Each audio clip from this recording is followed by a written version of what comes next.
Would you say that Peacemaker Season 2 is kind of like Guardians 2, where you can tell Gunn's writing of the second installment isn't as strong?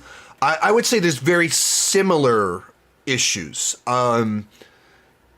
where James Gunn kind of follows pretty common, the Empire Strikes Back formula.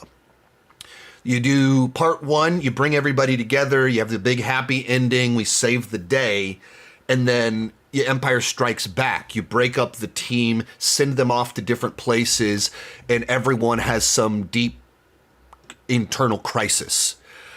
So in this story, we literally have our main guy go off into a different timeline.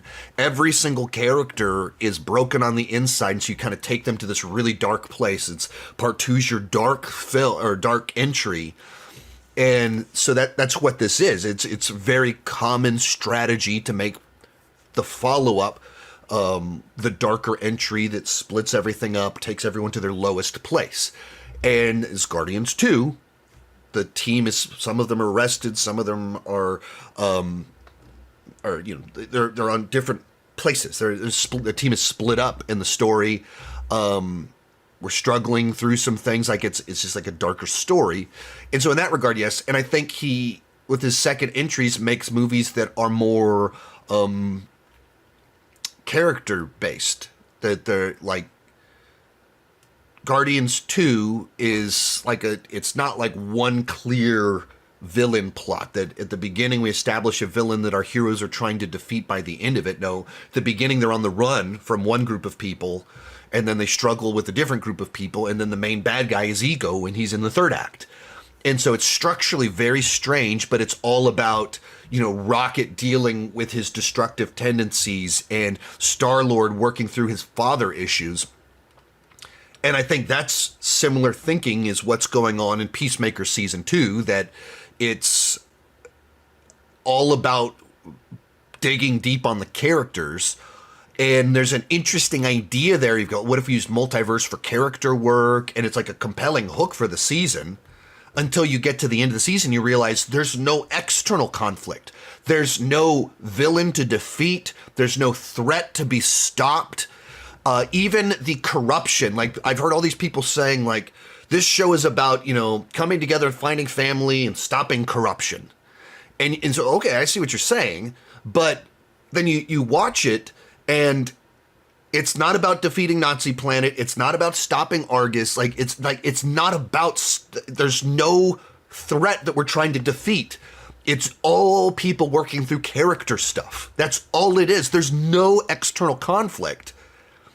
And I think at that point in time, when you go that far in the direction of character work at the cost of plot, story, villain threat, naturally a lot of people are disappointed, confused, and like, wait a minute, that felt like it was missing something huge.